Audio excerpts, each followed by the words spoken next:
When you walk through a storm, it is Anfield Agenda time. Craig is set for the day and the news. Sit back and relax, grab a coffee and chill, and enjoy the shenanigans tonight. Anfield Agenda. Anfield Agenda. YNWA. Anfield Agenda. Time for Craig to tell it straight. Watch alongs to fill your day. Make to subscribe and stay. Up the Reds, up the Reds.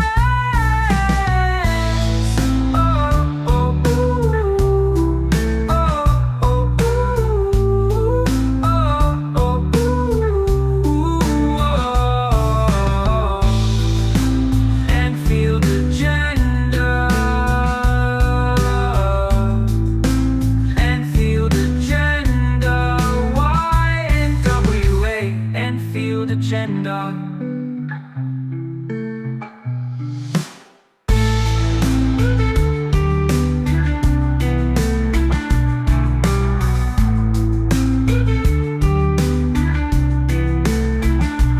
Time for Craig to tell it straight. Watch alongs to fill your day. Make to subscribe and stay. Up the Reds, up the Reds. Oh, oh, ooh. Oh, oh, ooh. Oh, oh, ooh.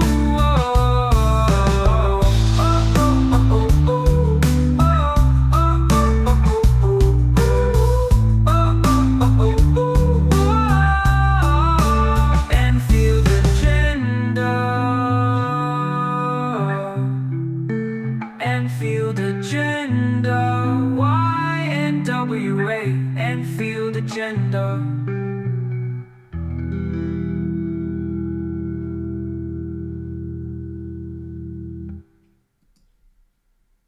What is up, my friends? How are we? You are very welcome along to Saturday night's late night agenda. Nottingham Forest have just booked their place in the semi-finals of the FA Cup after a penalty shootout victory over Brighton. And I thought I'd jump on, have a chat with everybody about, well, loads of news today. FSG apparently eyeing up buying Malaga. Do we think that's going to happen? Well, let's wait and see. They're not the only ones, though. Paris Saint-Germain's owners are looking at the same club. So let's wait and see what happens. Now, we're also going to run you through why Arne Slot's Liverpool deserved to win the Premier League this season. And of course, we're going to be talking about the title of tonight's stream, the three main targets that Liverpool seemingly have for this summer's transfer window. We're going to try and figure out how realistic it is to get HUIJSEN, to get KERKEZ, and to get ISAK in the one window. So, loads to get through. Again, appreciate you guys coming in and having a chat with us. First super chat of the day came in. How are we, Jim? The real Johnny Sins. How are you, bro? Craig, I miss Nico Williams. He's class. Are you George in disguise? We were discussing this yesterday. One of our young viewers, George, said that he'd love to bring back Nico Williams. I don't know if it's possible or not, but look, we do need a right back, so why not? You know, he could be in the mix. I don't know. He seems quite settled at Forest, to be honest, and certainly pushed on his career quite a bit since he's gone there. Who would have thought that Forest are going to have the season that they're having? Semi-final of the FA Cup and in the Champions League spots as we sit here right now. Loads to go through. So yeah, look, I've loads of stuff to go through with you guys tonight. Mainly, we're going to talk about the transfer window. We're going to talk about the multi-club model. And we're going to ask the question, is Jurgen Klopp about to come back to club management? Because there's been reports today to suggest that Real Madrid are one of three clubs that are looking to bring Jurgen back into club management. I want to know how realistic you guys think that is. Also, delighted to say, you've seen the show at the start. You've seen that we've got the Wednesday show. Well, the end of season, last day of the season show is now also on sale thanks to our friends of the Hot Water Comedy Club. You can get your tickets to that event, which is going to be one hell of a day, by the way. I know the plans for what they have in store at the Hot Water Comedy Club on the final day of the season. We're talking a screening of the game inside the venue. We're talking probably an ex-player or two coming along as well. Yours truly doing the hosting duties. And then after the match, We're going to go into one of the theatres for an Anfield Agenda live show. Me on my own and you guys for a full 90-minute show. What a way to end the season. If you want to come along and join us, you know what to do. Check out Blackstock Market and the Hot Water Comedy Club and you can get your tickets there. I'm buzzing. I can't wait to be over there for that day. And I know what they have in store as well for the day. I can't give you the full details of it just yet, but my part is booked in and confirmed now, and I'm buzzing for it. Right, Jen, how are you? Simply the best. We love that, Jen. Craig, simply the best. You're very kind. I was thinking of you, Jen. I was saying, Jen has a swimming pool, right? Jen, you know, that's the type of luxury that me and Connor are used to, Jen. Jokes aside. We have sorted out our accommodation for that show in Liverpool. We're staying at, where are we staying? We're staying in Wigan, would you believe, for the show. But you know what? It doesn't matter because we'll be able to go and do it. And I don't mind a 45-minute drive from Wigan to Liverpool. It's, well, it's a lot cheaper than the hotels in Liverpool in and around that day. My God, I was looking at them. Some of them 3-4 grand. Right, what have we got coming in here? Johnny, another one. Mitoma at Brighton is what Taki should have been for us.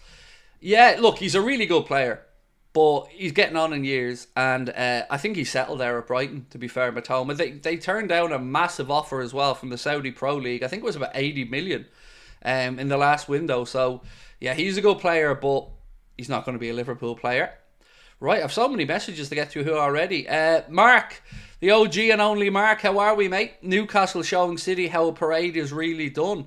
Have you seen that parade? Wow. The Geordies showed up. Look, didn't expect anything else from them. We know the Geordies are a class group of fans, but, you know, you never want to lose a cup final. It stings to lose a cup final. But to see what it meant to the Newcastle fans and the City for winning that trophy, I mean, as Mark said, it definitely does put Manchester City's celebrations to shame, doesn't it? So fair play to Eddie Howe and Newcastle for that. Look, it stings as a Liverpool fan, but you can see what it means there to that city. Scott, top man, ordered a hoodie and a mug, can't wait, much love, appreciate you, Scott, thank you, my man. I know Mike got his mug this week as well, delivered to him over in Philadelphia. Glad it made it over there safe and sound. I really do appreciate that, Scott, and again, thank you for being a member with us, mate, for 13 months. Victor as well, top man, 1 year, time flies. It really does, like, honestly, mate, it really, really does. I just ordered myself a new computer today, and I couldn't believe it's been 4 years since I had my last computer bought. So yeah, I ordered a new one today and a new monitor to try and make sure that we're future-proofed as well going forward. Appreciate your support, man, for a whole year as well. Right, Dave said, I'm going, got my tickets, going to be a long day, going to be pissed, beer is expensive. Well, we're going to have fun, Dave, at the show. We're going to have fun. Right, so, I have a lot to get through. Before I do, want to quickly just say again, thank you to our sponsor, Surfshark. You know what's coming next, don't you? Got to play the Surfshark ad. But if you're ever looking for a way to, well, watch things that maybe you can't watch, our friends at Surfshark have got you covered. So give me a mere 65 seconds of your time and we'll be straight back in then for the next 90 minutes. Uninterrupted. This video is sponsored by Surfshark, the best VPN on the market. Surfshark is an app or browser extension that allows you to change your location to access websites in other countries and keep you safe from hackers. For example, we here in Ireland can access other countries' Netflix libraries, streaming services such as DAZN in Spain for those all-important Premier League games. Surfshark keeps you safe and private by protecting everything you do online. When your device connects to the internet, all that information is, in a way, blurred out. Surfshark is particularly useful for keeping you safe if you use public Wi-Fi, such as a college or a cafe. Surfshark allows you to use one subscription on unlimited devices, meaning that you can even share an account with friends and family. On top of this, Surfshark offers a 30-day money-back guarantee, so if you don't like it, you can even get your money back. Our sign-up offer gives you Surfshark VPN for just over €2 per month and up to 4 months free. Why not scan the QR code on screen or use the link in the description to take advantage of this offer. Right, my friends, as promised, we are back, and thank you once again to our sponsor, Surfshark. We'll be uninterrupted now all the way through to the end of the stream. Right, Kamal, how are you, my friend? Appreciate you. Said, delighted to be part of the community, Uncle Craig. Well, it's a pleasure to have you, Kamal. Thank you for your support, my friend. And you're with us for 8 months as a member. I really do appreciate that. Bransfield said, Craig, would Slot want to stay at Liverpool if he does not get back next season? He will get backed. And look, you know my take on these owners. But he will get backed in this window. It's just going to be a matter, I guess, of how much he's going to get backed. And, you know, that's a good place to kick us off tonight. So I want to talk about young Dean HUIJSEN for a minute if I can. He had something to say today about the most underrated Premier League centre-back. And I wanted to get your opinion on it because I think the young man has nailed it. So Dean HUIJSEN has named Joel Matip as the most underrated Premier League centre-back, saying, obviously I'm young, so I haven't seen much of the past, but from what I have seen, maybe Joel Matip. He did it for so long, he was playing alongside Virgil van Dijk. That's a very astute take from the young man, because you know what? I think he's bang on. The Premier League has had some very good underrated centre-backs, but Joel Matip, throughout his Liverpool career, yes, there were times where he was injured and we were frustrated, but he never let us down. Always showed up, always played with his heart in his sleeve, and it's a great observation. It also got me wondering, is he maybe flirting a little bit with the Reds? Because we know he's on the shopping list, we know he has a release clause, we know other clubs are interested as well, but I get the feeling we could be going double shopping in Bournemouth with Dean HUIJSEN and KERKEZ. And look, I am getting ahead of myself, and I am getting a bit excited about the summer transfer window. And I'm aware that I could be about to be dealt a big hurtful blow, but that's what football's all about, right? And this summer, I expect and I want to be delivered to by these owners, and I'm sure as fans you guys are as well. Muckrab said, Craig, I think we need a hell of a lot more than 3 transfers. I never said it was just 3, my man. I said these are the 3 that I can say that I know are on Liverpool's shopping list. We're talking about a right back as well, Muckrab, and that has to happen. Maybe a midfielder. But for right now, these 3 names are the ones that I can say to you I know that are on the very top of Liverpool's shopping list for this summer. I'm not saying they're all guaranteed to come in, but they're the priorities, as well as, of course, the right back situation. Now, on the right back situation, it's kind of interesting because a bit of a mixed bag in this one. Some people think that Liverpool have no big need to go out and bring in a right back, or at least not, what's the word I'm looking for here? A top priority. I would disagree. I think you can't go into a season hoping that Conor Bradley won't get injured. But the reason I haven't brought another player into the mix is because I couldn't tell you who the right back's going to be. I'd be guessing. These 3 names tonight, though, I'm very confident that they are, in each of their positions, the number 1 targets for Liverpool in this window. Craig, who was better, Lovren or Matip? 100% Matip. Dejan Lovren was hit and miss. Sometimes he looked silky smooth and brilliant, and other times he made you want to punch a hole in the wall. And I'm talking about the Spurs game in particular at Wembley there. But for me, Joel Matip, 100%. One of the best free transfers, along with Jimmy Milner, Gary McAllister, and a couple of others in my lifetime supporting Liverpool. And what a servant he was to the club. It was really disappointing the way Joel Matip's Liverpool career ended, of course, with the ACL and his contract running out. But what a player.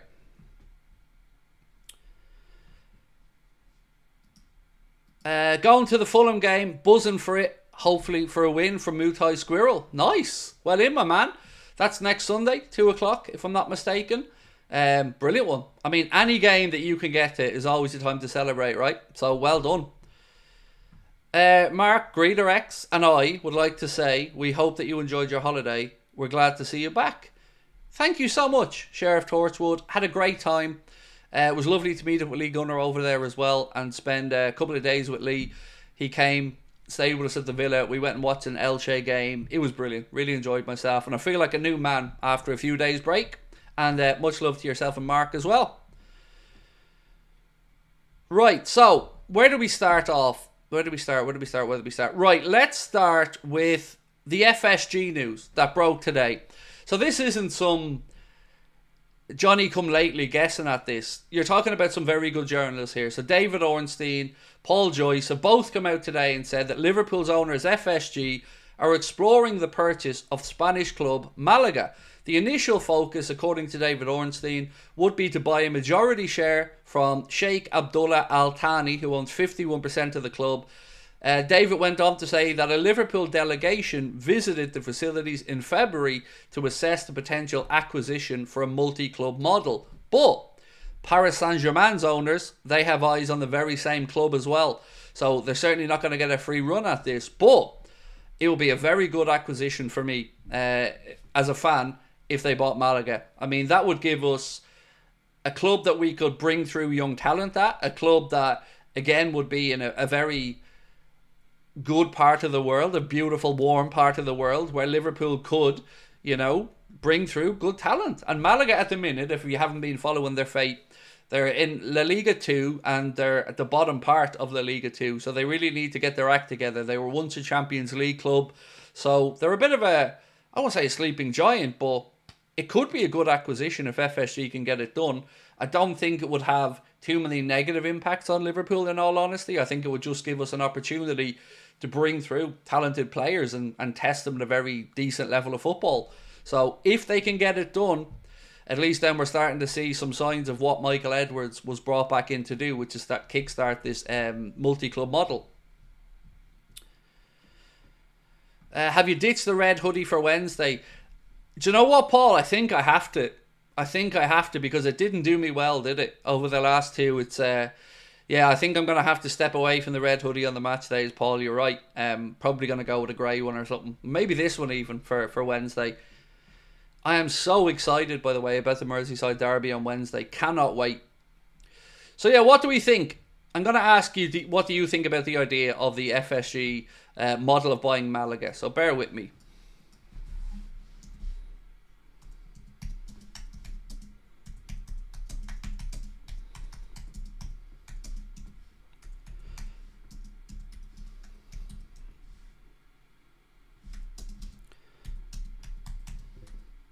So I'm just going to ask you, do you like the idea of FSG buying Malaga? So yes, no, or don't care.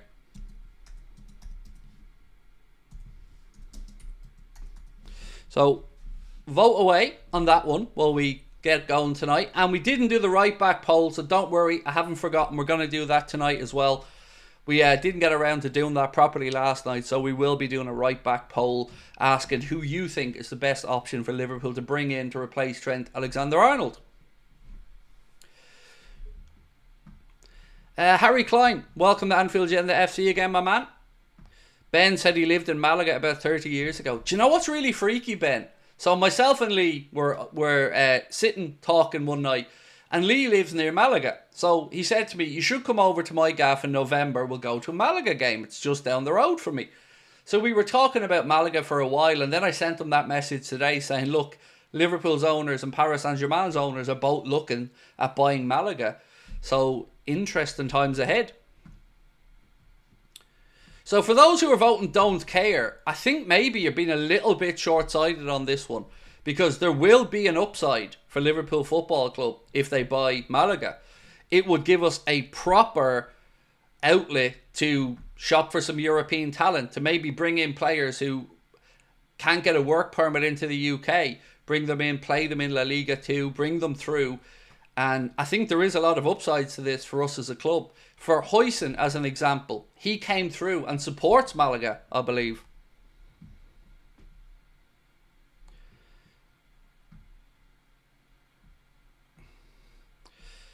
As long as it doesn't affect Liverpool, said Harry Klein. If it helps us by having a feeder club, I'm for it, said Scott.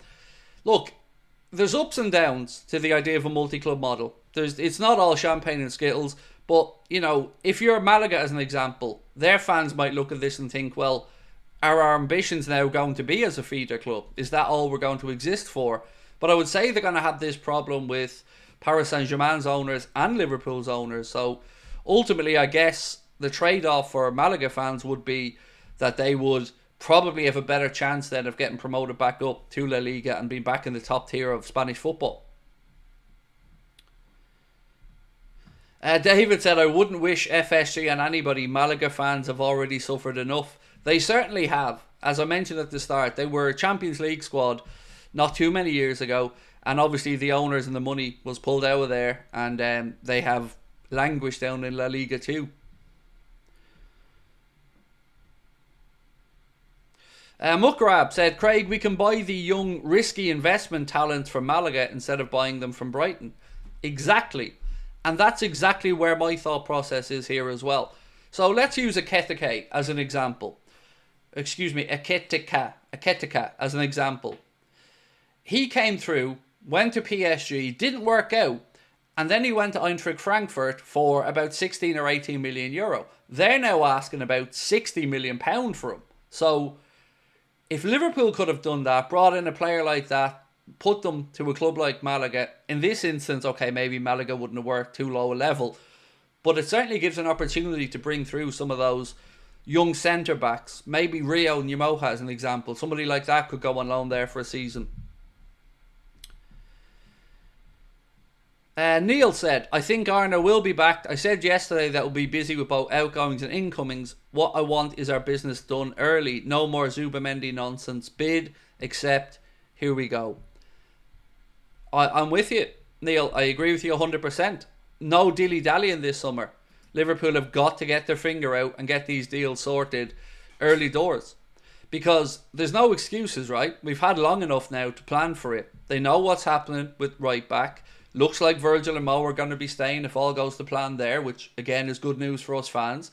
So we know we need a left back, a striker, and a centre back. Now what worries me, Neil, and you're probably the same yourself, is the talk that started to come out to say that Liverpool will first have to move on Darwin Núñez before they can bring in a striker. That worries me, because then you're in a situation where we're reliant on getting a deal for Darwin done quick enough and then being able to pony up the dough to go and get, in this case, ISAK. So that's my fear about this, is that, yeah, again, we're being told they're trying to do stuff, but do they actually get it done and over the line? Ash said, isn't Girona owned by the City Group? That's the blueprint perhaps for the Malaga fans to look at for what's achievable.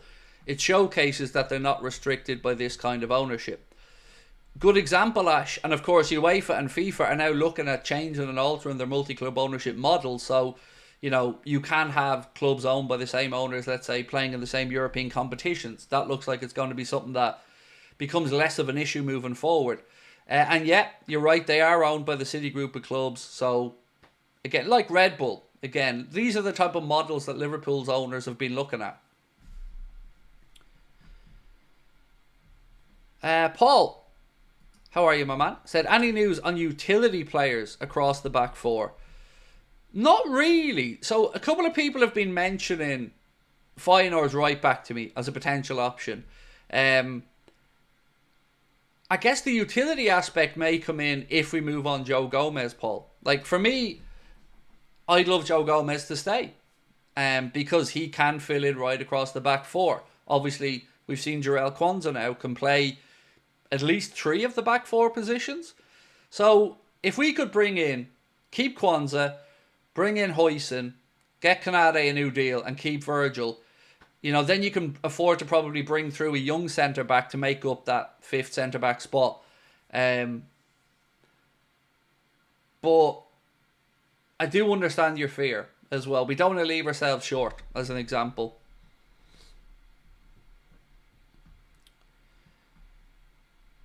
Sheriff Torchwood, much love, my friend. Have a lovely weekend. Gemma said Trey or Nallo could also go there. Exactly. Nallo's a great shout, by the way, Gemma, because Nallo we'd seen start to get a little bit of first team squad action this season. Very unlucky in his Champions League debut, of course, to get that red card against Eindhoven. But he's exactly the type of player. You're right. Training only, another one. Even if you needed another year for somebody like a Bajcetic, which I don't think we do, these are you're defo thinking on the right lines there, Gemma. Is Hatto still on Liverpool's list for the summer? It's a good question, Bransfield. It's a name that's gone a little bit quieter, but I would say certainly on the list, yes. I just feel comfortable in saying that the 3 priorities for Liverpool, KERKEZ, HUIJSEN and ISAK. That doesn't mean we're going to get them all, but I think they are the 3 priorities. But Hatto is certainly a name worth keeping an eye on as well. Maybe if we can't prize away 2 players from Bournemouth, maybe we look at Hatto as an example instead of KERKEZ. I think a lot of people probably feel a bit more comfortable with KERKEZ because, well, he looks like he's tailor-made for our system, doesn't he?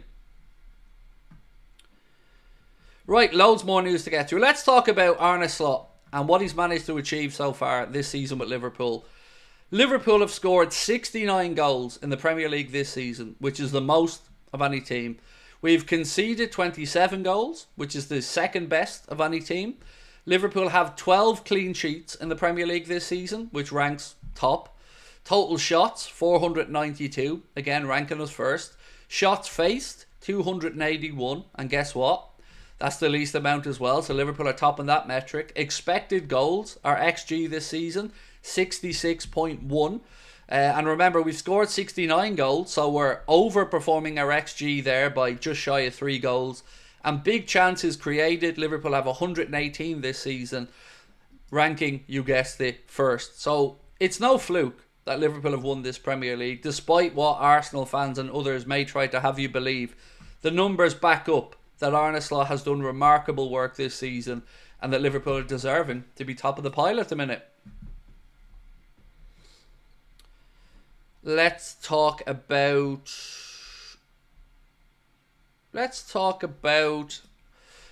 ISAK, because Caught Offside put out what they call a major breaking story.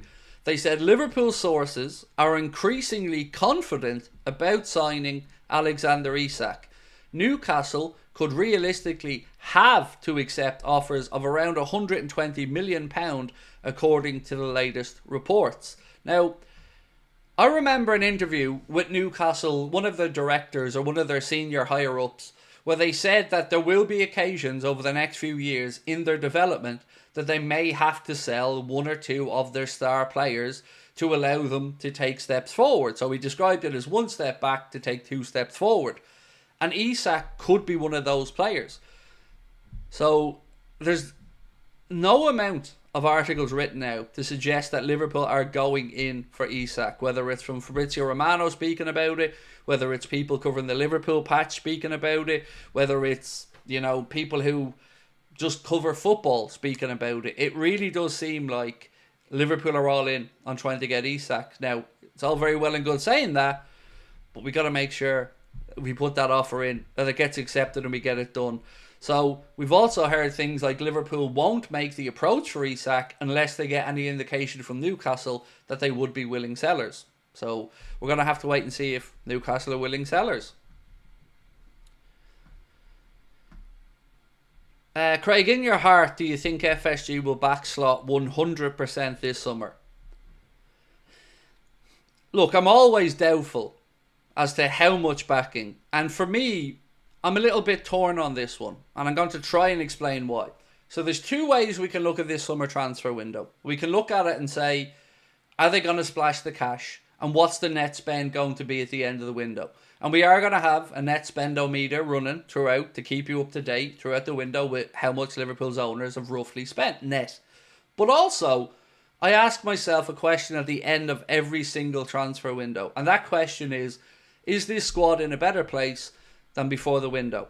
So if Liverpool, as an example, moved on Darwin, maybe Jota, Trent's wages are off the book. If they move on Costas, if they sell a few other fringe players, maybe the Ben Dokes of this world, that'll bring in some money. And I'm not against Liverpool using that money to strengthen the squad, first team players, and maybe it not looking like we've spent a whole lot net at the end of it. If net spends 90 or 100 million, for me the focus is got to be, have we sorted every position? And however that comes about, I guess we can talk about it as the window opens up, but that's the question I want to ask. Do we sort every position? Right now, as a Liverpool fan, these are what I think we need. A right back, a left back, a centre back, and at least 1, maybe 2 forwards. Now, the discussion about midfield is going to be another interesting one, because we don't know what's going to happen with Endo. Is Endo going to move back to Germany? Frankfurt have been linked with a move for him, as well as a couple of other clubs. So if he was to go, then I would suggest we probably need to bring in a midfielder, unless the club are looking at a McConnell or a Morton or somebody else to be that 6th or 7th midfielder. And of course, if Harvey Elliott moves on as well, then this conversation moves on a little bit more. So some of it's going to depend on who Liverpool move on. That's where I'm at anyway. So I guess to get back to, do I believe they'll do it all 100%? No. I don't. I'd be a liar if I sat here and thought, oh yeah, we're going to be really all absolutely cock-a-hoop, over the moon, delighted with this transfer window. I do feel we'll still have some frustrations. Scott Engerson said, right backs, we need one, only hear about Frimpong. So there are more names than Frimpong for right back. So there's the kid from Feyenoord, whose name escapes me at this moment in time. I'm sure somebody in the chat will put it in. I'm not talking about Geertruida, by the way. There was somebody else. And then there's... who are the other right backs that we were talking about, actually? Frimpong is definitely one, but there was a couple more that were mentioned over the last couple of days. And we're going to run a poll on the right back options tonight. So, you know, you've got the kid from Forest as an example. Aina, is that his name? He's 28, but his contract at the moment is due to run out at the end of this season. He could be an option. There's Wesley from Flamenco, another option, who's been mentioned at right back. There's a few more. Yeah, I'll try to remember them as we go on.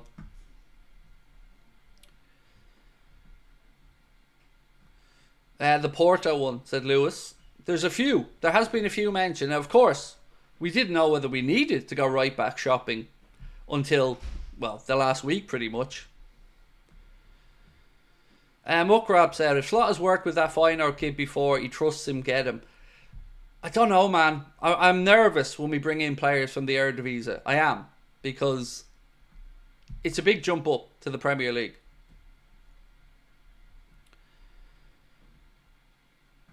That guy from Porto, also Renald Young needs a loan, said Lewis. It's the hope that kills us, said Paul Parkinson. It is, man. It is.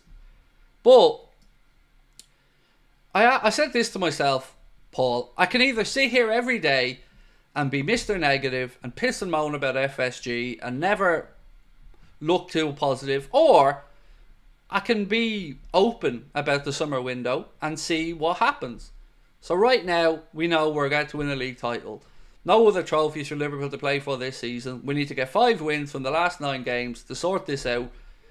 And if we can do that, which we will, and do the window properly, yeah, look, I'll be going into next season a happy fan, feeling confident that we have a great chance to go and defend the Premier League title. My fear, and I think many of our fears were, that we get rinsed of Virgil, Trent and Mo, that they all depart, and that we have an extremely big rebuild to get done in one window.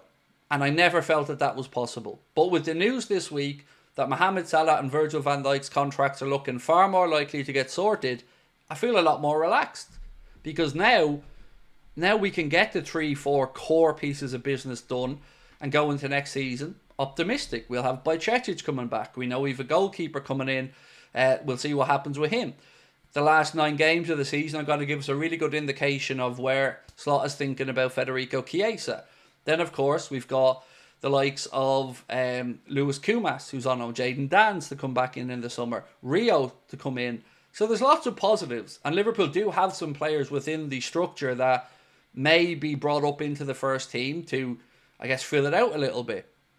But again, I get where you're all coming from. It's hard to sit here and be Mr. Optimistic about FSG, but I don't want to be negative all the time. I don't want to do that to everybody either, but I don't want to blow false smoke up your backsides either. So I'm kind of trying to sit on the fence a bit.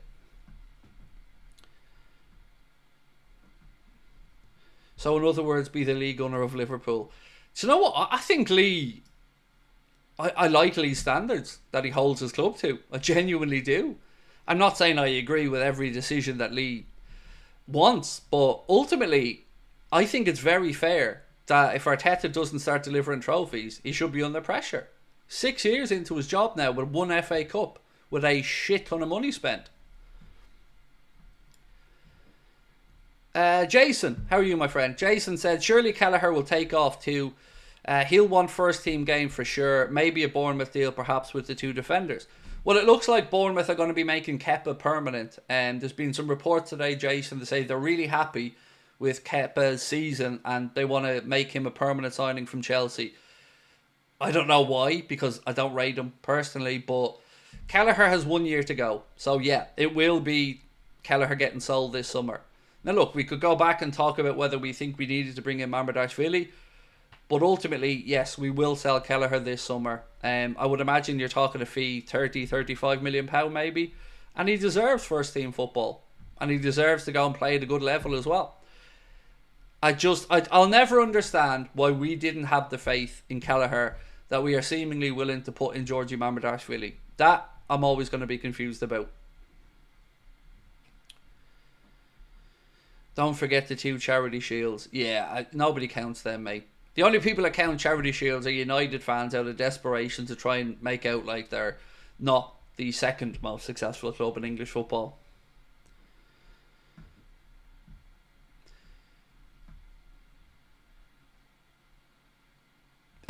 Sheriff Torchwood, appreciate you and your friend Mark, mate, and lovely to see you both in. Hope you have a nice weekend, and we will catch up soon, sir. Sorry, soon.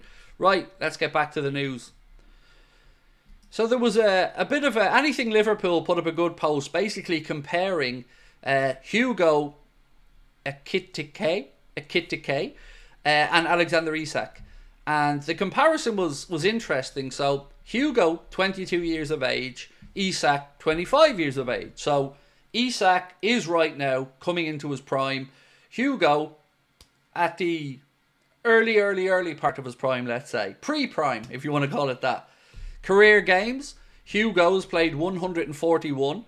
Isak, 315. Career goals, Hugo, 47. Isak, 140. Career assists, Hugo, 20. Isak, 28. And goals and assists this season, 27 for Hugo and 28 for Isak. The estimated market value, about 40 million for for Hugo, and about 100 million for Isak, which is going to be low. They're both going to go for a lot more money than that. Are there people in the chat who feel that we're almost more likely to get a Šeško, a Hugo, a Cunha? Because I do think, how do I say this without sounding like I'm changing my tune on FSG?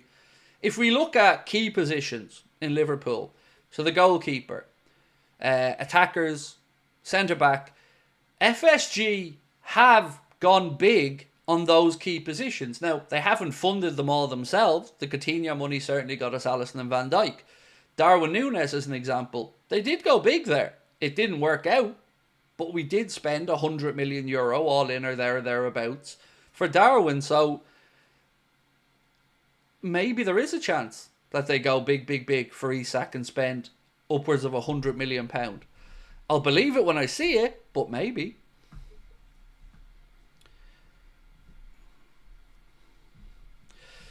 Stevie Kirkman said, the answer to your stream title, we ain't getting all 3 players, not with these owners, as they all they're bothered about is adding to their sport portfolio of teams.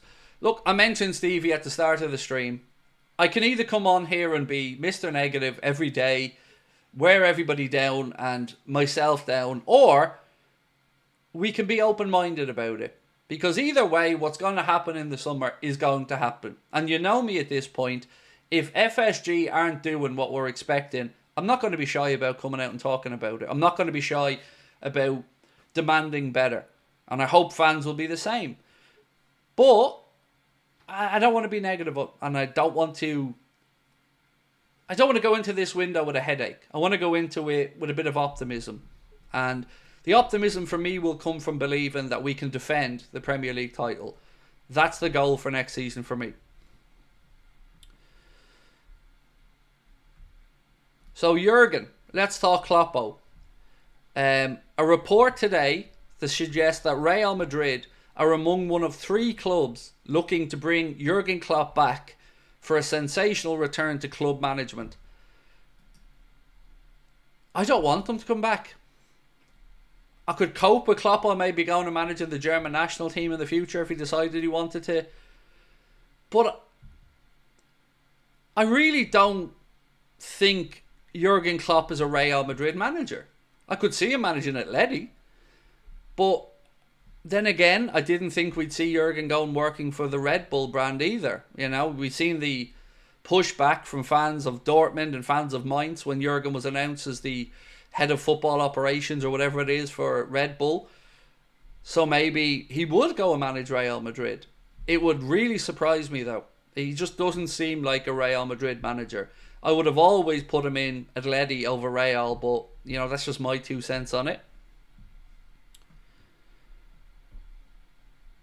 Have you seen Salah's story? I'm going to need more information than that, Hayden. If you're talking about an Instagram story or something, no, I haven't seen it, but please feel free to let us know what it is that you're discussing.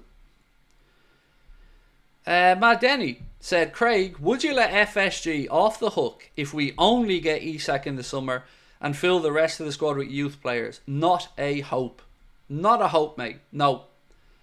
That's just piss poor again. Whatever happens, we need a left back. That became abundantly clear this season. We need a left back.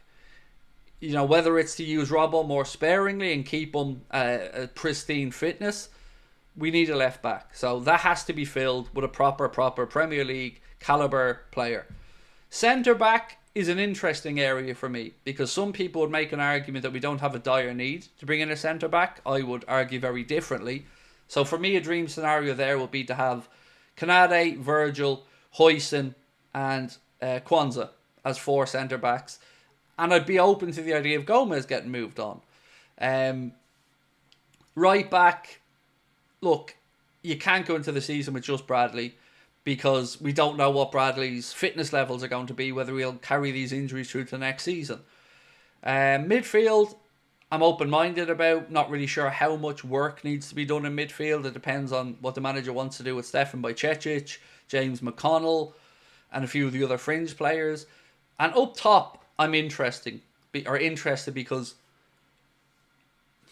I think we're going to lose more than one forward this summer. Now, thankfully, one of those won't be Mohamed Salah by the looks of it, but I wonder, will we see 2 forwards move on? If I was to gauge right now, I'd say yes.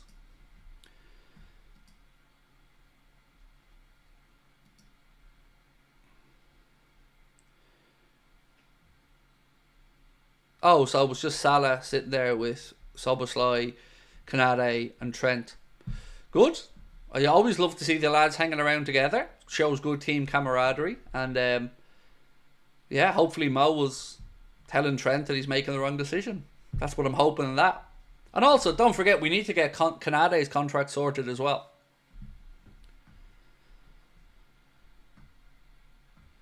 Adam said, does anyone know if we included a buyback clause with Nico Williams to Forest? Honestly, I've no idea, mate, off the top of my head. Sorry, man, I don't know off the top of my head on that one.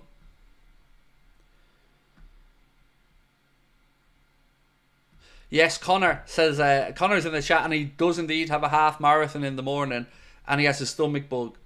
He was up at 4 a.m. vomiting this morning, he was telling me, and he's in Dublin now for a half marathon tomorrow. So yes, do wish Connor all the best. And we're also going to be helping Connor raise money for that after he runs the race. So over the next few weeks, we're going to be promoting Connor's, his charitable work, and we're going to help try to raise a few quid for the Parkinson's Foundation that Connor's working with.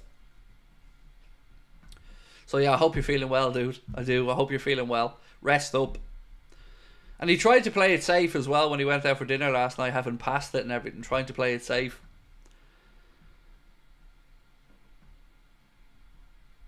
Muckrab said, I want to see McConnell get another game or two.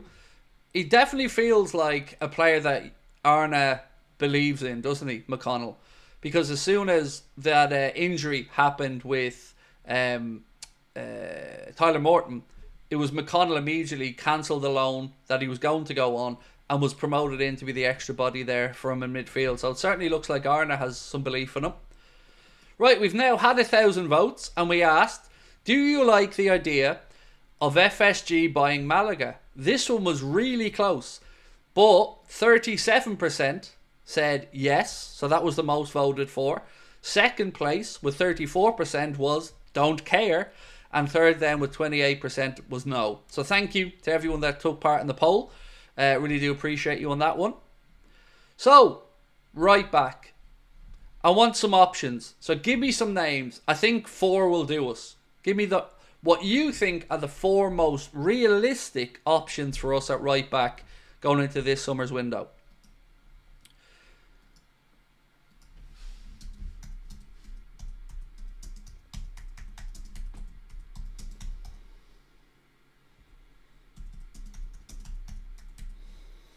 So I'm going to ask, which right back will we sign? So obviously Frimpong's name has to go on this list. Yeah, we ain't signing Hakimi. Muckrab, that's just silliness, mate. We ain't signing Hakimi. Livramento, yeah, Livramento's a shout.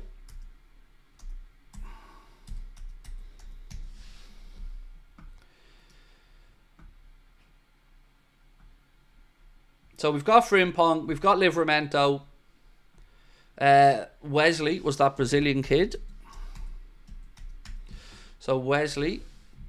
And then one more. I've room for one more option. Again, Ian Jed Spence is not going to be leaving Spurs. So, and it's not a name I've seen linked, to be honest. But again, that doesn't mean it's not possible. But I just don't think he's leaving. So, do you want me to put Nico Williams as the fourth option? To see if people think he's realistic? I think he's a name I'm probably seeing the most. Yeah, he's a name I'm probably seeing the most in the chat after Frimpong, Livramento. I'm trying to think, is there any other realistic right backs that I've seen whose name's been thrown about? The top two certainly seem to be Livramento and Frimpong from what I've seen.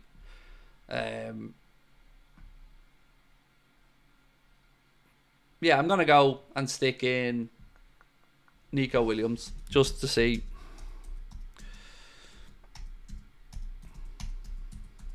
Right. So here's the four options. Which right back will be signed? Frimpong, Livramento, Wesley, or Nico Williams? Please do vote away on this one. Is it Reed from Feyenoord who said he wanted to play for Liverpool?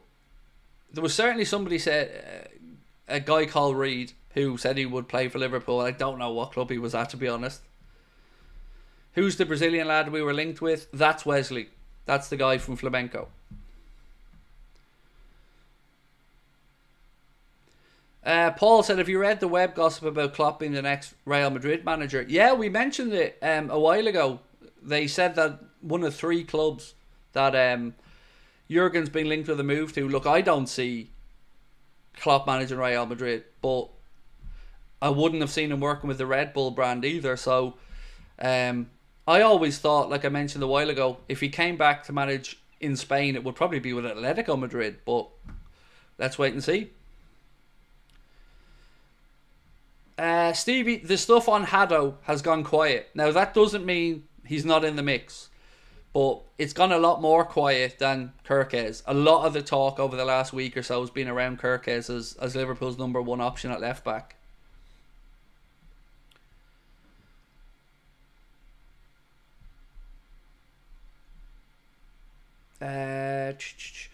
I hope to God it's not Frimpong. He's a worse defender than Trent, said David. Yeah, there's a lot of people I've spoken with through Discord or just having chats with who want no part of Frimpong at Liverpool. Certainly a name that I've getting mixed reviews back from with the idea of him. I think for me, having Bradley there as well as an option would make me feel a bit more secure about the idea of Frimpong, because there's no denying he's probably more of a right wing back than he is an out and out right back. But again, if Arne has a plan and if he's the one Arne wants, then I'd be happy with it as long as it's what the manager wants.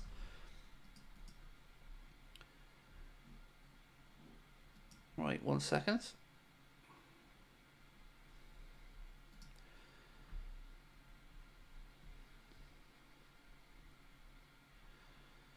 One second.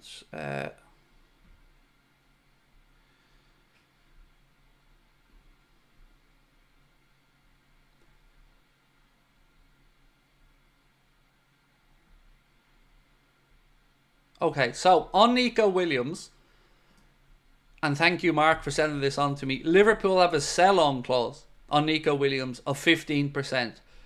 Now, although that's not a buyback clause, if you look at a sell-on clause, you could look at it as a way of knocking 15% off the cost of a deal as well. So, if Liverpool wanted to buy him back, then that 15% sell-on clause would be worked into a deal and would basically be knocked off the price of it. Now, I'm not sure if that 15% is profit for Forest or if it's just 15% of any sale that they make.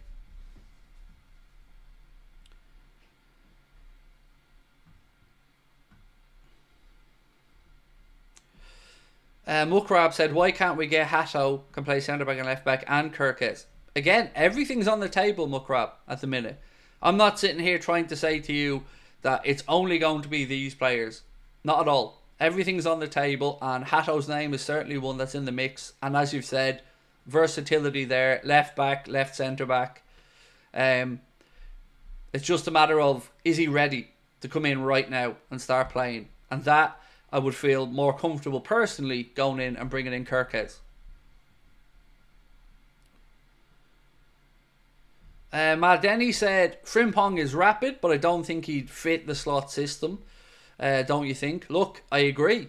I would have to see either a change to the way Frimpong plays or a change to our system. So, there's no denying, if you were to look at it and put Frimpong on one side and KERKEZ on the other, that feels like a very overly attacking set of fullbacks. Somebody would have to be a little bit more reserved in the way they play. Have you seen the weird video from Salah on Instagram? I don't know what's really weird about 4 Liverpool players sitting in someone's house, to be honest with you. Yeah, look, I'm looking at it and I'm thinking, well, hopefully this is maybe lads trying to say to Trent, you're at the right club, fella, don't be going anywhere. Maybe Mo saying he's closing in on it. I don't know.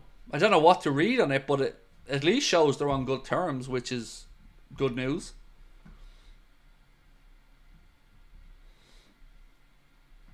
Don't forget the clocks change tomorrow as well. Thank you, Mark. Usually my mother-in-law's on the ball with that one, but you know, she hasn't messaged yet to say the clocks go forward.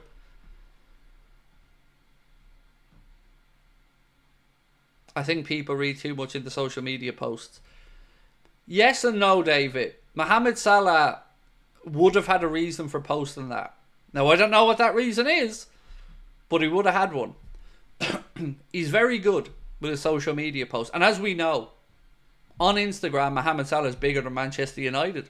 I absolutely love that.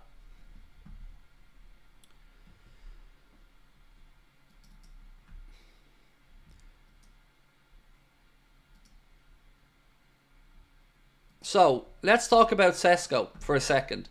Bild have reported that Sesko is expected to leave Leipzig this summer, and the release clause agreement starts at about 60 million quid upwards. I think you're probably going to end up paying about 62, 63 million pound on that release clause if you want Sesko. Now, whether it's Liverpool or Arsenal, let's wait and see. This kid looks the real deal to me, Sesko, and if Liverpool couldn't get ISAK, I'd feel pretty comfortable if we did get Sesko. But we know that Arsenal have done a lot of groundwork there. Craig, you could run the marathon to save Connor's blushes. Dave, do you think I would do a half marathon and live? Come on, bro. You know, me running out to the ice cream man's probably about the most likely scenario there. I'll let Connor do it. Even Connor with the runs is probably still better than me, fully healthy. Actually, there's no probably, definitely.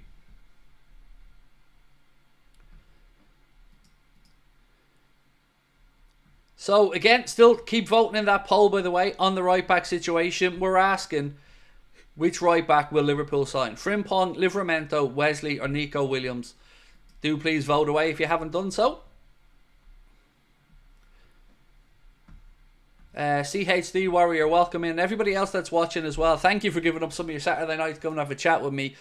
I'm so excited about that last day of the season show that we're doing with the Hot Water Comedy Club.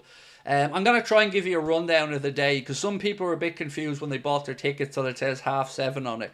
The 7:30 part is for my show.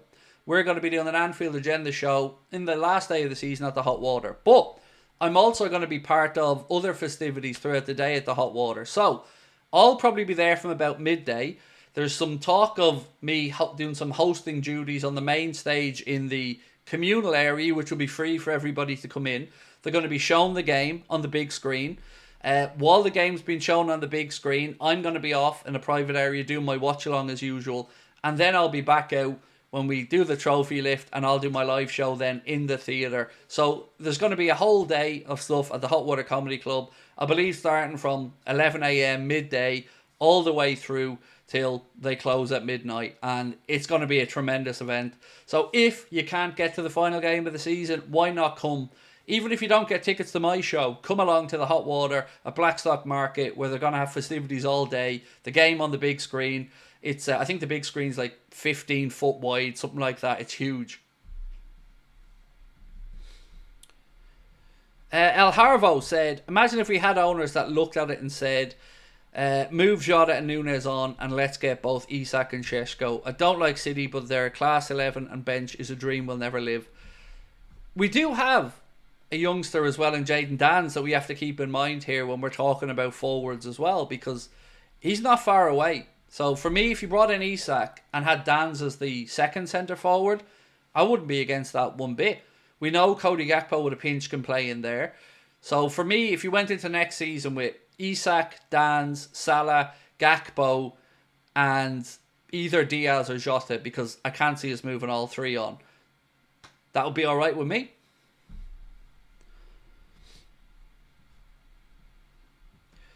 Ash said, 4 potential players with release clauses, Cunha, Šeško, HUIJSEN and Frimpong. All of them would be good additions. They would. HUIJSEN, 50 million quid release clause. I think Frimpong's 40 million euro, so about 32 million pound maybe. Cunha, 62.5 million pound if my memory's right. And then Šeško, again, that one varies up to about 62, 63 million. Dave said, worried about Dan's back injuries. So am I. I would have loved to have seen him get a really good second half of the season at Sunderland, but unfortunately that back injury has persisted right throughout the campaign, and fingers crossed he can get it sorted out, put it behind him and have a good pre-season, because he definitely does look like the real deal. David Newell said, I'd like to see Dan's on a full season loan, somewhere he'll play week in and week out. So for me, if we were to loan out Jayden Danns next season, there would have to be a callback option in that, just in case. Because if you're bringing in ISAK, well, we know ISAK's probably going to miss some games in the season with an injury or two. So you're going to want to have the ability, if that's a long-term thing, to call someone back in. But then you're going back to the conversation of, we're really ISAK doing brilliant or bust, because the variations after that, probably not great. In an ideal world, you'd have ISAK and somebody like Liam Delap come in. Something like along those lines would be great.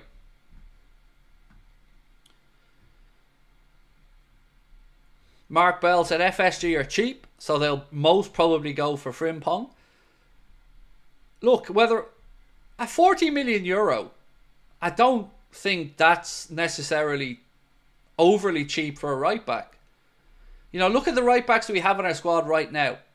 We have Robertson, who cost us 8.5 million on the left side. Costas, who cost us, I think, about 12 million, if my memory's right, maybe 14. Trent at right back, who cost us nothing. And Bradley, who cost us nothing.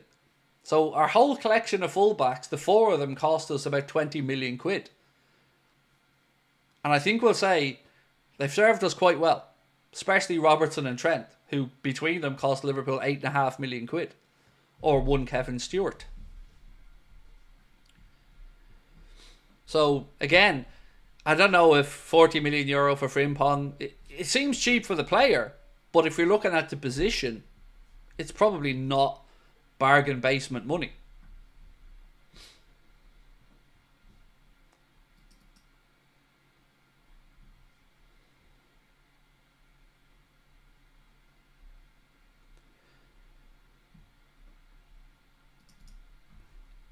Jonathan David, cheap owners. I will... Look, I take Jonathan David as the second striker. But there's no way I'd be happy if Jonathan David ends up being the one that's coming in to replace Darwin Núñez. And I don't think I'd be on my own being upset with that one. It would just bang of cheapness, wouldn't it?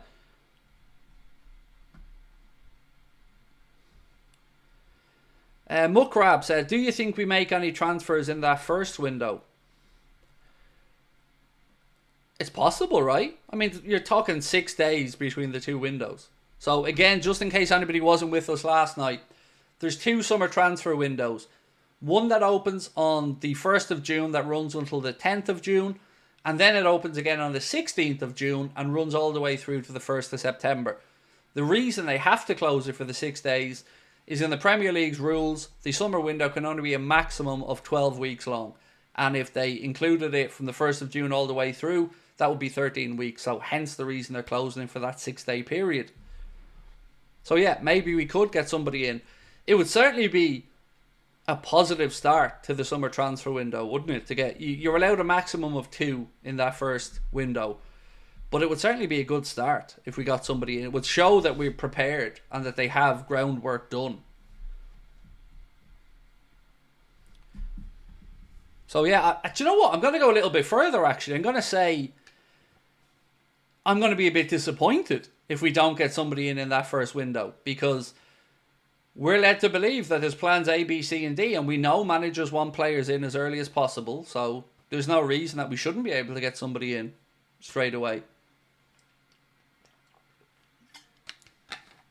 Now, I guess the irony of that is that these players, even if you got them then, would be on their holiday. So no matter what happens, the players you're going to bring in there will be on their summer holidays at that point. Liverpool's pre-season won't really get into gear until probably mid-July or early July. Petter said, Craig, still feel good about the season overall. Yeah, I mean, at this point, Petter, it feels bare minimum within the league because of how optimistic we were 2 weeks ago. But I'm never going to sit here and say winning a league title is not a good season, particularly in a season where I didn't expect Liverpool to win the league title when we started. So if I sat here and said it wasn't still a good season, I think I'd be being really, really unfair.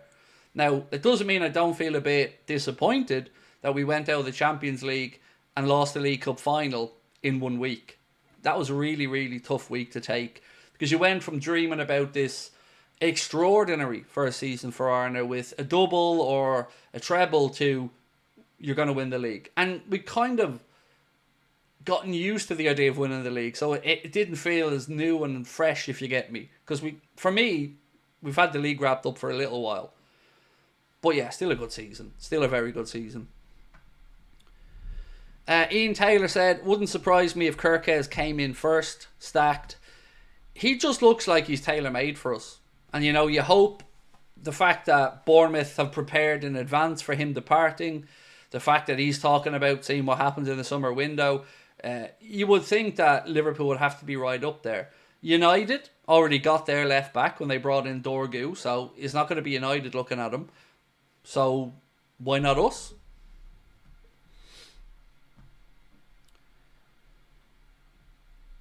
Having a cup, though, would have made it better. Of course, it would have. But I'm still really happy with a league title, Petter, either way. And for Arne Slot to come in and do that in his first season, it's remarkable. And yeah, a league title's a league title, man. I can't wait. Knowing that I'm going to be in Liverpool the day they get the trophy, I'm so happy. Look, I won't be at the game, but I will be surrounded by Liverpool fans at an amazing venue, on an amazing occasion, and I can't wait. David said, what do you make of this new Club World Cup format? I think it's turned into a slight joke now. Just doesn't seem right. It seems rushed. It seems very unfair to the players. The money seems quite tasty, if we're being honest about it. What, 98 million quid? Something like that, potentially. That's a lot of money. But I'm glad we're not playing in it this season, because there's no part of me feels that the clubs that are taking part in this won't see a knock-on effect to the start of their league campaigns.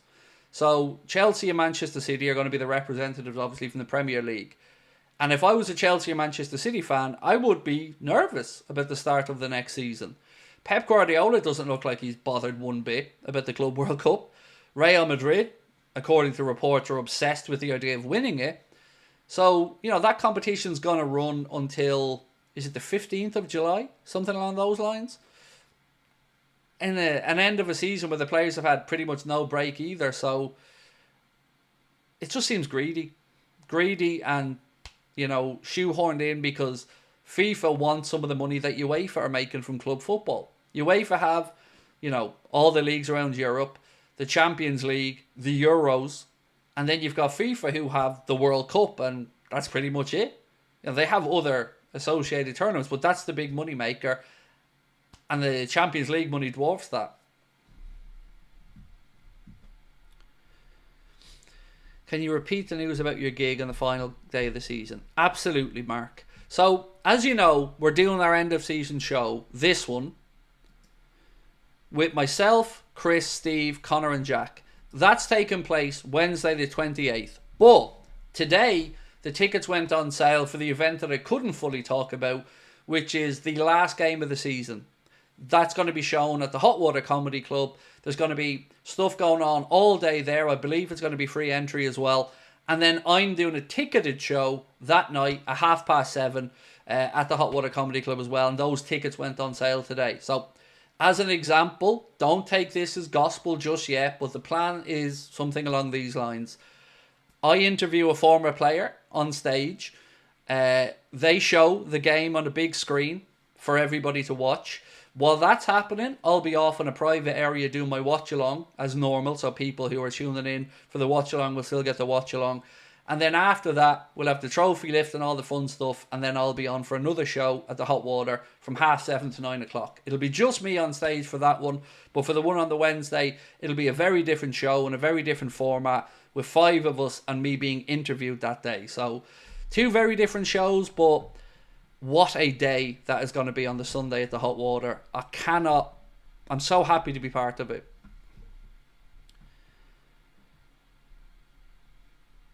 Did you say your missus is coming along? She's coming on the Wednesday show. My daughter, Circa, and my wife, Sabrina, are coming over, as well as Connor, and Chris, Steve, Jack. So we'll all be there for the Wednesday show. It's just me and Connor for the Sunday show. So will there be a place for anyone to come and watch the match? Oh, absolutely. 100%, mate. The venue are showing the game. They did it for the cup final. I think they had about 1,500 people in. And to the best of my understanding, it's going to be free for everybody to come and watch the game on the big screen. Obviously, if you don't know the venue, check it out. It's amazing. They've got 8 or 10 different food stalls. They've got loads of different bars, a whiskey bar. It's an incredible place. And they have a stage in the middle of it with a 15-foot wide screen. I'll be doing some hosting duties during the day. All that stuff sounds like it's going to be free. And then, of course, the show is the only ticketed part that night. And that'll be in a separate part in the theatre in the venue. So, yeah, it really is. It's going to be an amazing day. And I'm so excited to be part of it. And I'm very grateful to our friends at the Hot Water for including us in it as well. Can't wait. Going to be brilliant.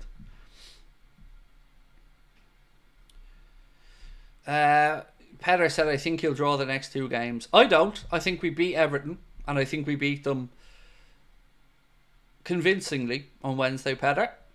Joshua Mark, welcome to Anfield Agenda FC, my man. Mr. Roberticus said, amazing, we're planning to come up and watch it with other fans. Well, the exact plans from them haven't been finalised, but I believe there's going to be an ex-Liverpool player there on the day. And I'll be interviewing that former Liverpool player on the stage that's free for everybody to watch. Then the game will start, and they're going to have music. They're going to have a singer there doing all the Liverpool songs and all as well. All of that, I believe, is going to be free for everyone that comes along. And then if you want to come to the show, then you can buy the ticket to the show. That's on at 7:30. But all the other stuff, I believe, is just going to be free for everybody to come along to. Hot Water's becoming your second home. I love it, Dave. Look, I mean, you've seen the venue yourself, bro. You've been to all of our shows there. Every time we go back, they've improved it more. They've added more to it. It is unbelievable. The brothers involved in it spent over £8 million to do that venue, and it's the best comedy venue in the UK. It's incredible. When is the Everton preview? It's coming out on Monday. So I recorded the Premier League predictions video. That's coming out at 10 a.m. in the morning, where I went through all the games on Tuesday, Wednesday, Thursday, giving you my score predictions for them. That is going to come out at 10 a.m. tomorrow. And then the Everton preview will come out on Monday. And one question that a lot of people often ask me about the hot water is it wheelchair accessible? 100%.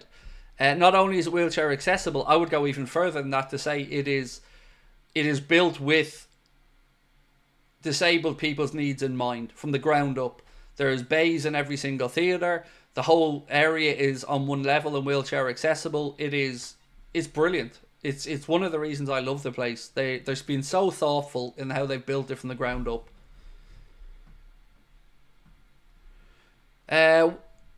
Are you gutted like me that Trent's leaving? Of course. Absolutely. I've said it all the way through, Paul. I felt like he was going to go, but I would never sit here and say that I'm not going to miss Trent. Of course I am. In an ideal world, Trent would have stayed. I want Trent to stay. But he's made his mind up, and unless something drastic changes, all signs and all journalists are pointing to him becoming a Real Madrid player. But yeah, of course I'm gutted about it, mate. You never want to see a local fella leave. And Paul Merson, by the way, I don't know what the hell he's on, but he can shut the fuck up. Merson on there again today on Gillette Soccer Saturday, I believe it was, trying to say that Liverpool fans shouldn't have any problem with Trent going to Madrid. Now, as Danny said to me in the chat, if that was Saka at Arsenal in 2 years' time and he ran his contract down and left Arsenal to go to Real Madrid for free, do you think Paul Merson would be on there telling Arsenal fans that they should be happy for Saka that he's going off to Madrid? Of course he wouldn't. He's talking out his absolute arse yet again. But then again, that's what Merson seems to do for a living. So I don't know where he's getting that from. I don't want anyone to have any hate towards Trent, of course. I'd never, ever want that for the lad. But you've every right to feel disappointed. You've every right to feel like this hasn't worked out how you wanted and feel disappointed by it. I don't know where Merson's going with his idea. Imagine, as I said, imagine Saka leaving them, even if they won a Premier League, in 2 years' time, on a free, to go to Real Madrid. Do you think Arsenal fans would take that well? Of course they wouldn't, and rightly so. Michael said it's an amazing place and they do really good food. I've got to get my pizza slice this time, Michael. I've got to get my pizza slice. Michael said, can't wait to meet them all. My missus decided to meet you and all your family. It's be really nice. Can't wait. Delighted, Michael. Appreciate you coming along. Petter said, do you think we'll get top 5? Chelsea? Right now, I think Liverpool, Arsenal, Forest, City. And then it's who gets that 5th spot. So Chelsea, Newcastle, maybe Villa. Yeah, I would say you'll get the 5th spot in my opinion. But that game against Spurs is going to be a really interesting one for you, Petter. You're going to have to win that one. But yeah, I would say 5th. I would say you get the 5th spot. Maybe I'm hoping that Newcastle don't get it because maybe that makes ISAK a little bit more sellable if they don't get Champions League football. So yeah, I think you will.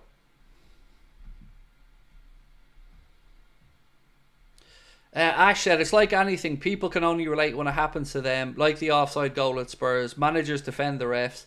Then they get decisions against them and they go straight back to blaming refs. I think you've nailed that, Ash. I think that's spot on, mate. It sucks that Trent's potentially leaving on a free to go to Madrid. And there's no way of getting around that. But there's no point in dwelling on it either. It is what it is. We've got to find solutions and move forward. Excuse me. I hope you enjoyed your holiday, said Joshua. It was lovely, thank you, mate. It was lovely. I was glad to be back because I always get bored after 4 or 5 days. But yeah, it was a much needed break mentally to refresh after a very hectic few months.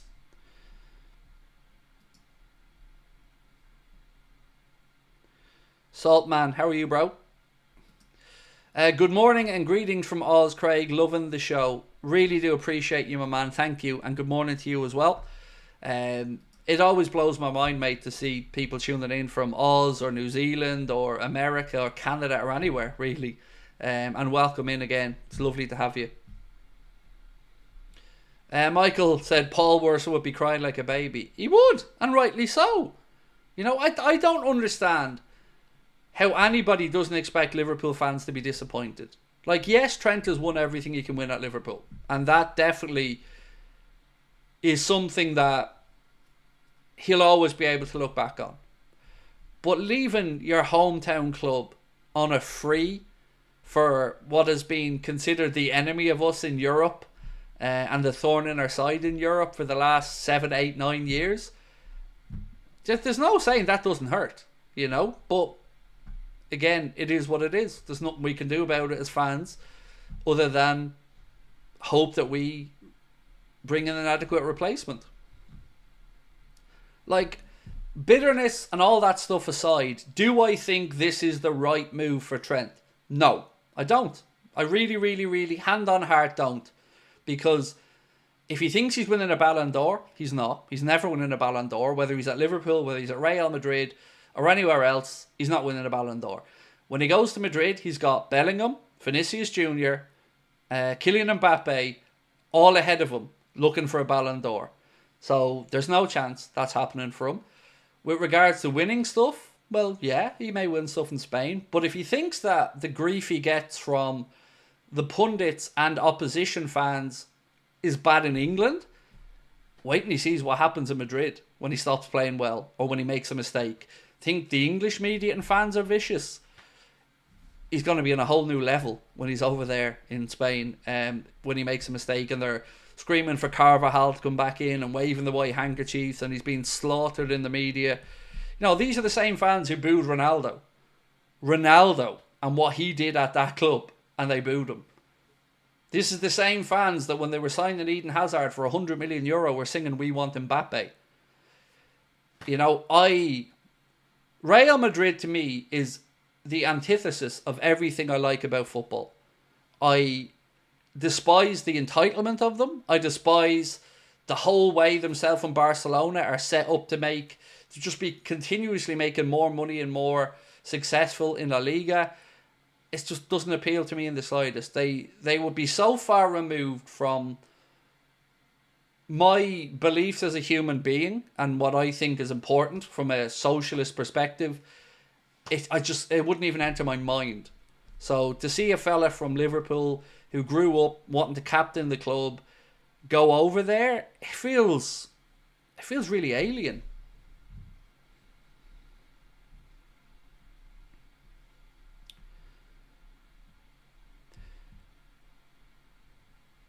Sinister, I heard Mr. Houlden getting busy, salute.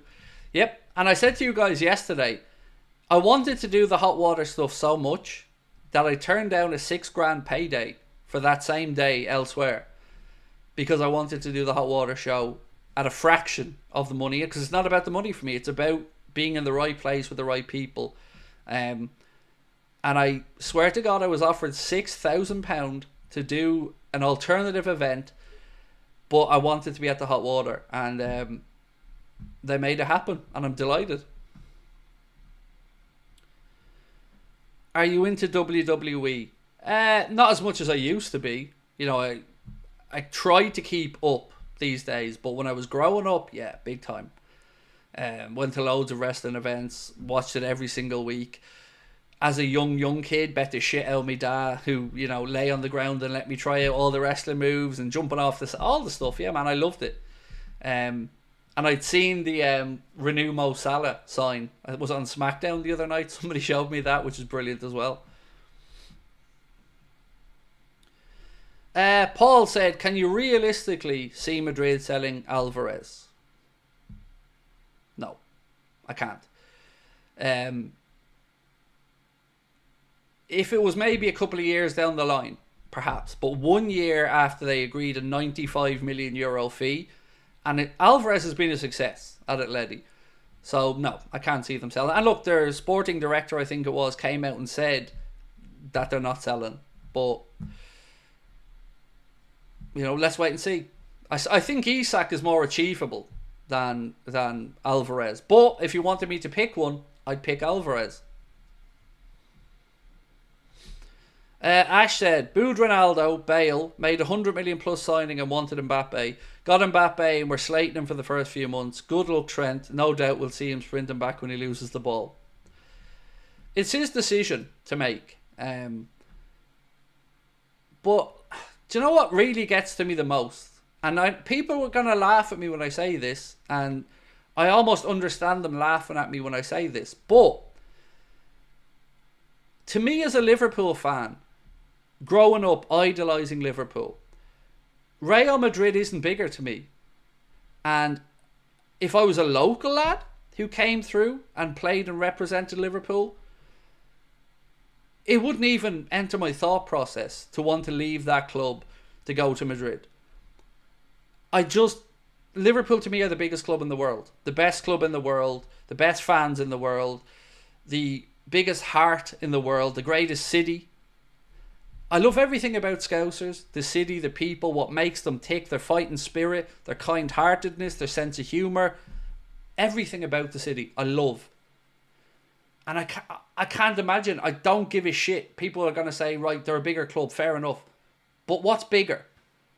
You know, what's bigger to you? I mean, playing in front of more fans? Doesn't matter. It won't be as loud as Anfield. It won't mean as much to you as playing at Anfield. I just don't get it. I just don't. I'll never get it. To me, Liverpool is the be-all and end-all, not a stepping-stone club, nothing. It is the greatest theatre, area, pitch, stadium, fans. It's it. It's it. Liverpool is everything.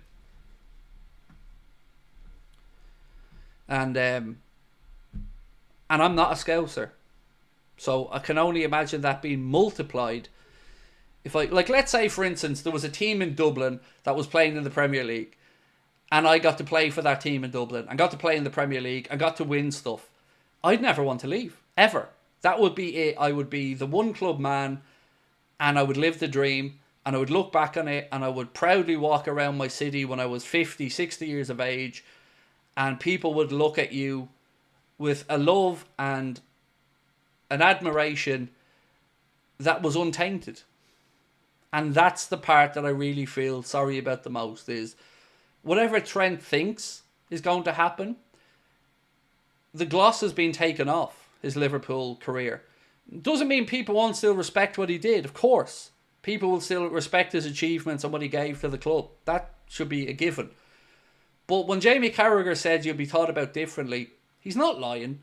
You won't have the same admiration as a Steven Gerrard, as a Kenny Dalglish, as a Jamie Carragher. You just won't. And anybody who tries to say different, I think, is just kidding themselves. And the people who say this the strongest to me are Scousers. Because the one of their own, it's not just a tagline, it means a lot.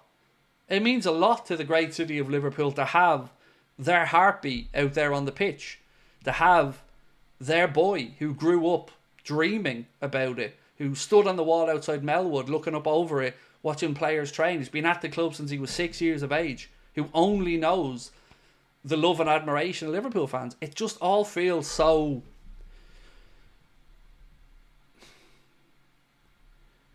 It feels like someone's got in his head and sold him a dream and a vision. And I just... Not 1% of me feels like he won't regret this down the line somewhere. And again, look, people are going to laugh at that. People are going to say Madrid's a bigger club, blah, blah, blah. But it depends what you want from your time playing football. And the love and adulation of a city who's put you on a mural, who's allowed you to live your dream and supported you all the way. Now look, Trent's talent got him where he is as well, of course. There's no denying that. But it's his city. It's so sad, really. Ash said, spot on, that's how true fans are meant to feel. Sadly, I think Trent thinks he's the Scouse Beckham and it's all about his brand now. Look, I don't know if that's the case. Well, we know he won't be wearing number 66 in Madrid because you're not allowed. Senior players can only wear 1 to 25 in La Liga. Anything above that is for players who are from the youth team. So he's going to have to change his number and, I guess, his brand. Dave said, looking through my YouTube today, and you've been subscribed for 7 years. That's incredible. The channel is now... What are we?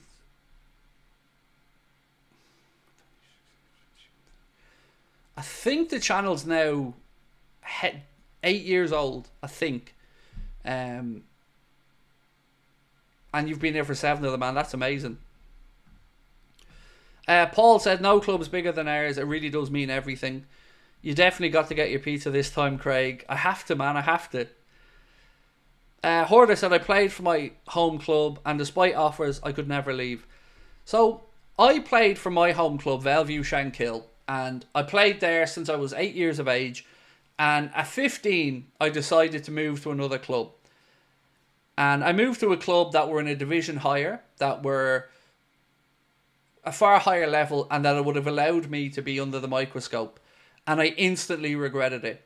I regretted it after 2 weeks of training. I wanted to get back to my club from my city because it just didn't feel the same to me.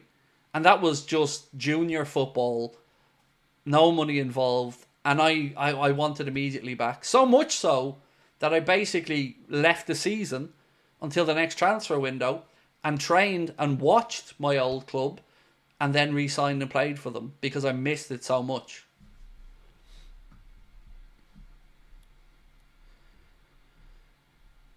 Michael said, I think you regret going to Real Madrid and something being on the bench where his love is at Liverpool. I think so as well. Sincer said Madrid wins. They certainly do. But remember his own words, mate. Winning stuff at Liverpool means more. So yes, Madrid win stuff. But they're in a 2-team league. Occasionally a 3-team league. But mostly a 2-team league, where it's set up for them to win. And let's not forget another thing here, by the way. Real Madrid still haven't resolved the Super League shit that they are the architects of. So we don't know what happens, because that project's still supposed to be going ahead. And there's no way they're going to be in that and the Champions League if it goes ahead. So there's still a lot of uncertainty around Real Madrid and their future. And I've always said to you guys, I think Florentino Perez has put together a squad filled with so many huge superstar names that he's almost daring Juventus or UEFA to punish them.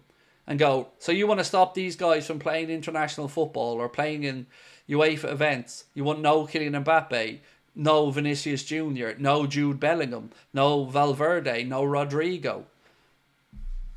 So that has to be resolved as well.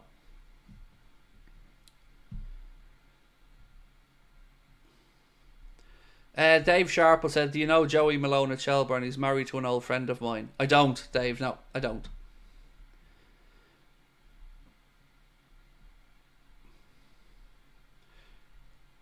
Trent will be a bench warmer like Coutinho, said John Brown. I feel like Trent will be there a couple of months. He'll start having a couple of poor games where he's not working hard enough, and you'll be hearing, we want Carvajal, we want Carvajal, we want Carvajal. But let's wait and see. Would there be a different feeling if you went to Bayern Munich? It's a good question, Petter. I think the more... I'll give you the answer, but I would say to you, I think the biggest factor for Liverpool fans, and I hope I'm not speaking out of turn here, is that he's leaving for free. You know, look at Alexis McAllister as an example. Signed a new deal at Brighton with a lower release clause so that club could get money. And then we've seen it happen as well with Timo Werner at Leipzig, and you've seen it happen with others. They looked after the team that brought them through, signed a shorter term deal with a realistic release clause so that club got some money. So for me, that's the biggest stinging part of all of this, is that this feels like it's been engineered over a couple of years and he's gone for free. So in answer to your question, if he went to somebody that wasn't Madrid, would it hurt less? Yes, it would for me. And I can only answer for me because, you know, Madrid has been one of our big enemies or rivals in Europe. So it definitely stings more. And I don't really have a fondness for Madrid.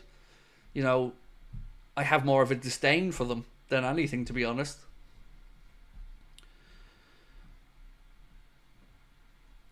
Muckrab said, Craig, do you believe that Trent was offered over 300 grand a week to stay? Yes. I don't know this for a fact, by the way, mate. You're just asking me, do I believe it? Yes, I do. And I feel like the whole conversation around Trent money now being used for Virgil and Mo, I feel there's probably some truth to that as well. But yeah, I do feel like they would have offered him certainly upwards of 250 to stay.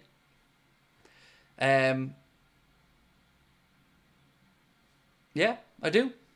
I feel like if he had have stayed, we wouldn't be getting Mo and Virgil staying. But yeah, I think he would have been offered it.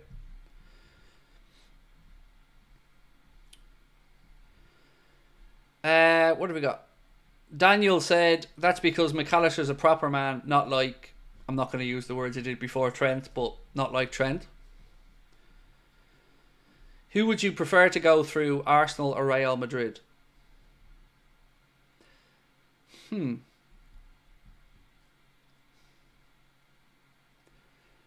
I would always prefer the English game to do well. So Arsenal. I have my own gripe with Arsenal fans over the way they've carried on in the last 2 seasons. But I will, like, same with Aston Villa. I will always want, outside of Manchester United and Manchester City, the English clubs to progress well in Europe, because it has a knock-on effect that's positive for the Premier League as a whole. The extra spot as an example for the coefficients this season. So if you ask me now which club do I want from the English lot to win the Champions League, I'd absolutely sit here and say Aston Villa right now. But I'd prefer Arsenal to beat Madrid. I don't think they will, but I prefer it.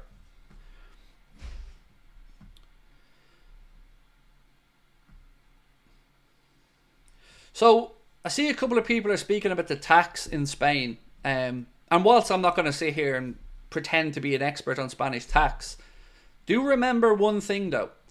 There's been a very common thread for people who stop playing in Spain, and that's the tax authorities coming after them. Ask Messi, ask Ronaldo, ask, I think, Benzema, Modric. A lot of these players ended up with big tax bills when they finished their time in Spain, or had to come up with a load of dough because they were underpaying tax in Spain. Mourinho, yeah, as another example. So keep that in mind as well. It's all very well and good maybe when you're over there and you're doing well, but when you go to leave, then when you move to another league or whatever, then maybe they start having another look back over things. Right, let's check in on the poll. So we asked, which right back will be signed? Frimpong, Livramento, Wesley or Nico Williams? And 68% of the 1,150 people that voted said that they would see Liverpool signing Frimpong. I think you're probably right with the most likely. Connor's put his link in to the top of the chat, by the way. So, as you know, tomorrow Connor is running a half marathon. He's running it for Parkinson's Ireland. And if anybody would like to donate to Connor's putting himself through hell running a half marathon, you can do so with a link that is now pinned to the top of the chat. Now, Connor has never asked us to help him out with anything before, and this is something that I know is close to Connor's heart because it's touched a member of his family. And if you guys can help and support out, the link is pinned to the top of the chat right now, and we'll make sure that that's up there, of course, for the next while as well. So if you can support Connor and Parkinson's Ireland with a small donation, please do.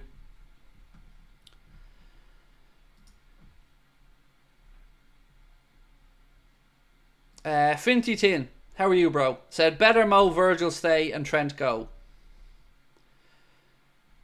Yes. If you said to me right now, Trent can stay or Virgil and Mo go, or Virgil and Mo can stay and Trent goes, I'm taking the option where Trent goes. Because I think in the short term, keeping certainly Virgil and Mo is what we need right now if we want to stay competitive, really competitive. So it might be short term thinking on my part, but do you know what? Let's put that to a poll. Let's put that to a poll and see what people think.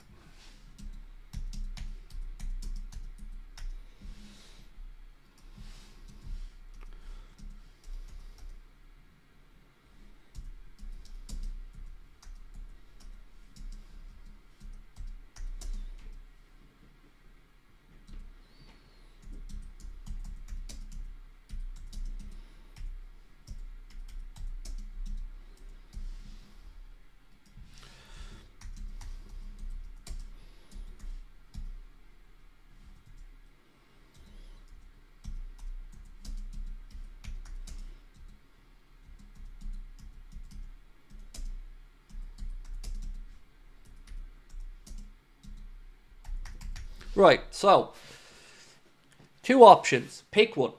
Trent stays, but Salah and VVD go, or Trent goes, but Salah and VVD stay. Pick one of those 2.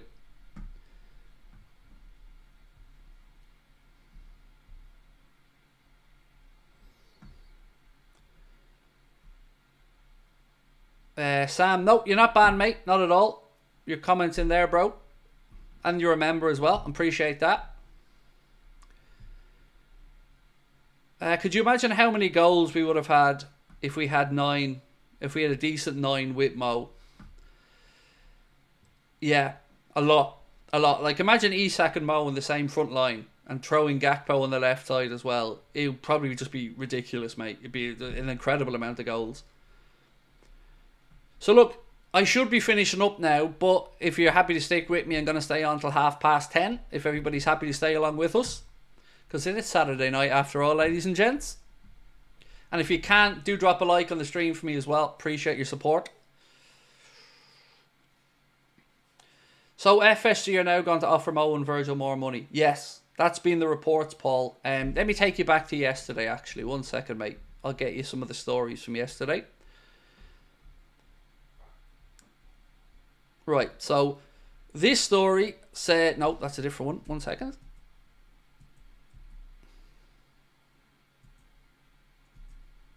Cool. Where is it?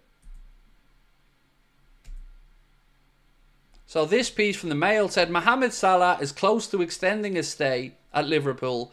He's received a more convincing offer, partly thanks to the possible departure of Trent Alexander-Arnold, which reduces the wage bill. On top of that, we had Melissa Reddy saying that Virgil van Dijk and Mohamed Salah are desperate to stay at Liverpool, and optimism remains strong that both will renew. So there's lots of talk over the last day or so that since it looks like Trent's heading, that money that would have been used for him, some of it will be used to give more respectable or realistic offers to Virgil and Mo.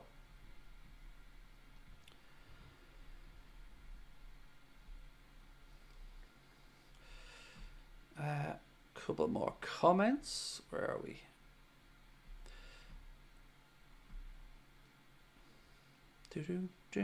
Sorry, I'm scrolling back up here through a few comments trying to find something. Bear with me.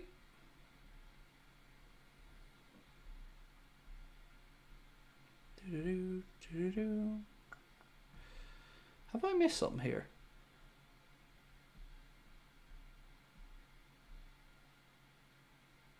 Ash said, I know it's been said before, but I love the Newcastle parade. That's what football is all about. A trophy that is a lot of disregard due to maybe being spoilt means the world to the Geordies. Oh, it was incredible, Ash. I said at the start of the stream, you never want to lose a cup final.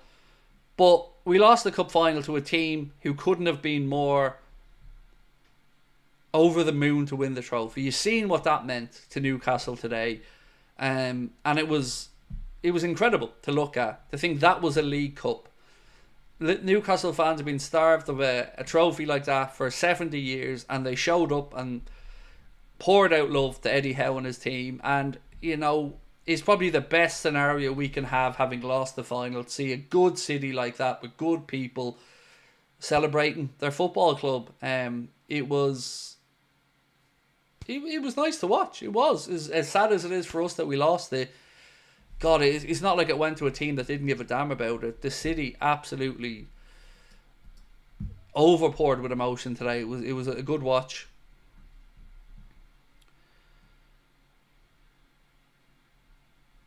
So some people, I might miss the comment from Jenny in here somewhere. That's what I'm trying to figure out.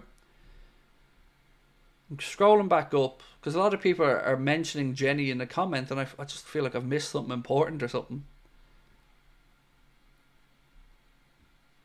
If I have, I apologise. I just can't see it.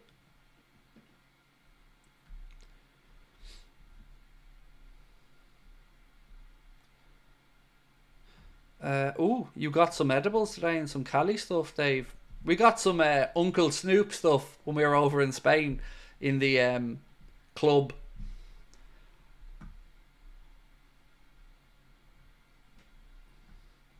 Hey Craig, hope you're well. Every player that signs with Madrid has to split 50-50 with any sponsorship deals with the club. It's in the contract deals. Wow. That's a lot of dough to give up there.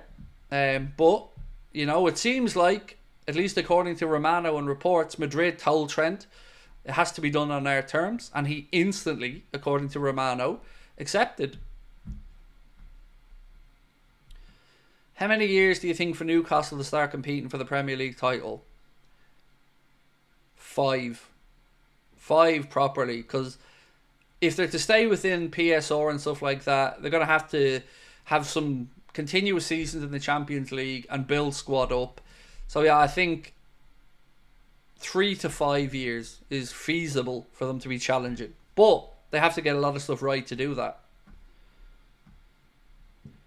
Any ideas for making food? It's Eid tomorrow. Well, congratulations on that, by the way. I know you guys have been observing Ramadan for the entire month, so whatever you enjoy the most, I guess. You know, I've got a sweet tooth as an example, so lots of sugary stuff for me. I love pastry as well, so yeah, whatever floats your boat, whatever excites you, just get stuck in and enjoy. And of course, to all the mammies tomorrow as well in the UK and Ireland, happy Mother's Day.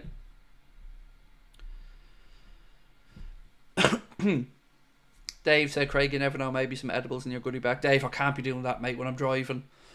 Imagine me trying to drive back and we're staying out in Wigan when we're over there for the show. So yeah, that won't be happening, mate, unfortunately. Have I tried jalebi? No, I haven't, mate. I'm so conservative with my food choices. I'm so boring. Harry said, I've been to Newcastle twice in the past couple of weeks. The city's on a high. Even in my hometown, fans are wild. But there's such a wind-up too. Look, I like Geordies, to be fair. They're a great group of people. And delighted to see the city having something to celebrate. Although, I'd rather we won it, of course. What's my predicted score for Liverpool versus Everton on Wednesday night? Well, I want you to watch the prediction, but you're going to see my score tomorrow when the Premier League predictions come out. I've gone 2-0. 2-0 win for us on Wednesday night, Joshua. I think that's reasonable enough. Now, the Premier League predictions video is coming out tomorrow for all of the 10 games that are taking place on Tuesday, Wednesday and Thursday. It's going to be out at 10 a.m. tomorrow morning, so do keep an eye out for that one. It's an Asian syrup-like sweet. Oh, that sounds a bit of me. Mukrab, that definitely sounds a bit of me. Throw in that or anything with some pistachio and I'm good to go.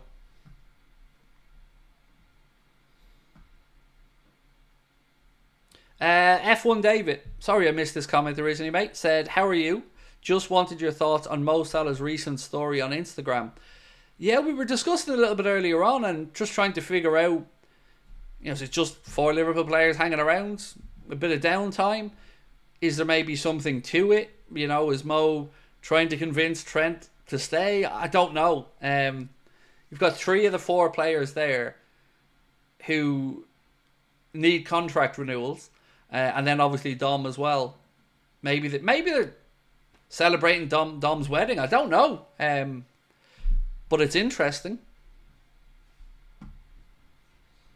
Liverpool Agenda, welcome to Anfield Agenda FC, my friend. Appreciate your support.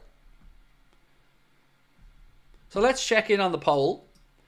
And it's a landslide here, ladies and gents. An absolute landslide. We'll leave it up till we get 500 votes. But what we asked you to do was pick one. Trent stays, but we lose Virgil and Mo. Or Trent goes, but we get to keep Salah and VVD. So do vote away.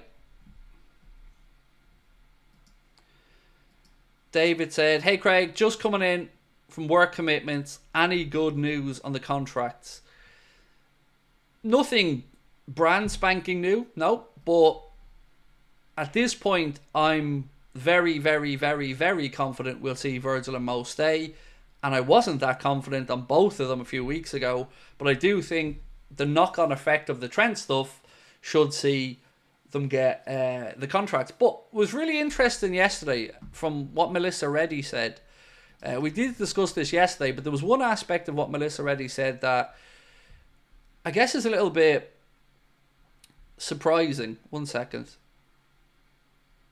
I'm scrolling back through. So Melissa Reddy said that both Real Madrid and Trent were both surprised that the story broke this week, giving nothing major has changed since January. No agreement, no deal has been signed, nor has a conclusion been communicated to either club. So something came out this week, whether it's leaked from Madrid's side, from Liverpool's side, or from Trent's side. Something came out that kick-started this conversation and the belief that Trent was off in the last few days. Nobody's denied it, but it is interesting. I mean, I wonder who did put the story out. Was it Liverpool shithousing to try and force the situation along to get the fans to the point where we could get Virgil and Mo, renewed?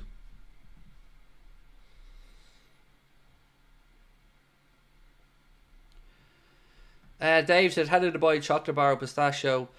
Centre, £8 a bar, cried every bite at the price. Yeah, that's the craze at the minute, isn't it? That Dubai bar with pistachio. I refuse to pay it, mate. Honestly, £8 for a chocolate bar can piss right off. I'll make do with pistachio gelato or pistachio donuts or something instead. I'm not paying £8 for a bar of chocolate. But I did treat myself today and bought a new computer and a new monitor. So looking forward to that. Yeah, I've had my old computer now nearly 5 years and it hasn't let me down, but you know, times are changing, so I treated myself today. Got a Mac Studio and I got a very snazzy monitor. I got a 49-inch curved Samsung monitor, and I can't wait to start playing with it when it comes.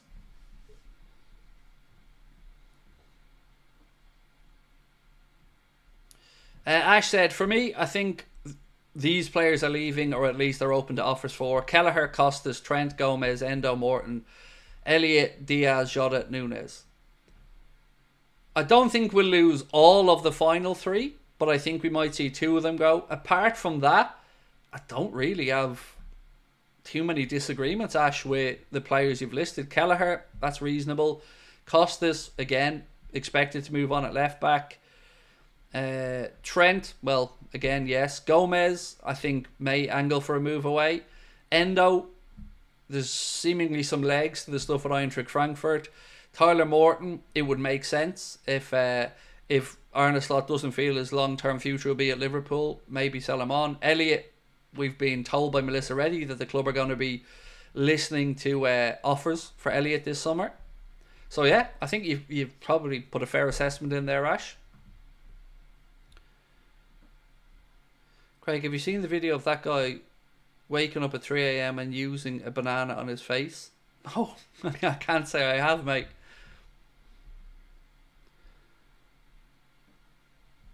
Damn, that's a big monitor. It is. It just about fits on my desk. I had to measure it up, but I need more space on my screen for the chat and for all the other bits and pieces that we're reintroducing over the last year. So yeah, I needed to get a new monitor. I've been using an iMac for the last 5 years and I don't like the new iMac. It's not as good as the old ones. So I got a Mac Studio, which is just a little box about that size, and a new monitor instead. Scott said, I feel like FSG has beat us down and lowered expectations so much that we think we'll be happy with just one or two average signings. We all live in a believe it when we see a place. You're spot on. I want to believe these things for the summer. I want to have faith that we're going to get them in, but I am very much got in, like you've said, I'll believe it when I see it situation. So yeah, I'm with you. I hope it happens. You know, don't ever think that I want FSG to fail, by the way. I don't. I want our club to be successful. I want to have owners we're happy with, a manager we're happy with, players we're happy with, and I don't have any want or desire to be unhappy with FSG, but I am, because of a lack of spending. But if they go out this summer and do the business that we need done, and we all sit here and go, yeah, I will praise it. I will come on here absolutely and credit them for getting it done, because that's all I've ever wanted. So yeah, I'm open to it, but also, as you've said, I'll believe it when I see it. Michael, thank you, Michael, for gifting 5 memberships. Really appreciate that, my man. Thank you. They've gone to Fields of Freedom, Harry Klein, Dotsy, Daniel Schaefer, Midnight Beats, and Ushin. Thank you. Aaron, top man, said, I don't think FSG will truly put money into the club as far as transfers until we have a bad season and they lose profits.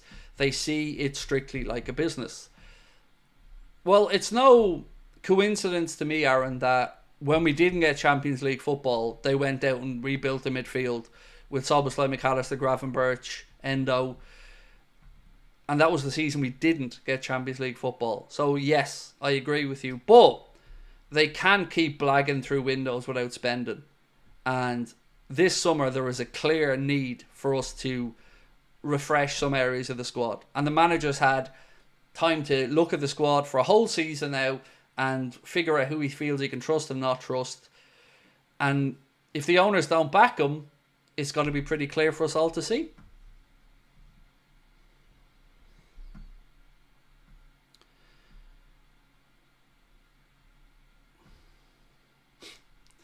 I was told the banana was good for my bowels after a week. I found out you were supposed to eat it. Well, there you go, Dave. Maybe less sticking up the old backside and more sticking it down the old throat. That could apply to a lot of things, though, in fairness.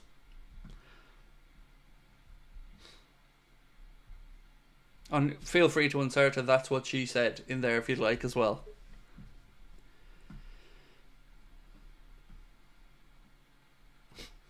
So, tomorrow, just a quick reminder, the Premier League predictions video is going to come out at 10 a.m.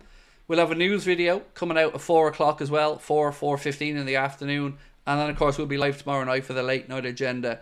I really do appreciate you guys dropping in again tonight, Saturday night, and come and have a chat with me. If, before you head off, you can drop a like on the stream for me, would really appreciate it. Don't forget that Connor is raising money for Parkinson's Ireland by running the Dublin Half Marathon tomorrow. If you'd like to support Connor in that endeavour and make a donation to his GoFundMe, you can do so with a link pinned to the top of the chat right now. And to finish up with the poll, we said pick one. Trent stay, but Salah and VVD go, or Trent goes, but Salah and VVD stay. 94% of people went for the option where Trent went and Mohamed Salah and Virgil van Dijk stayed at the club, and I would absolutely be one of those people as well. So look, ladies and gents, enjoy the rest of your Saturday night. I'll catch up with you guys tomorrow. Appreciate your support as always, and we'll talk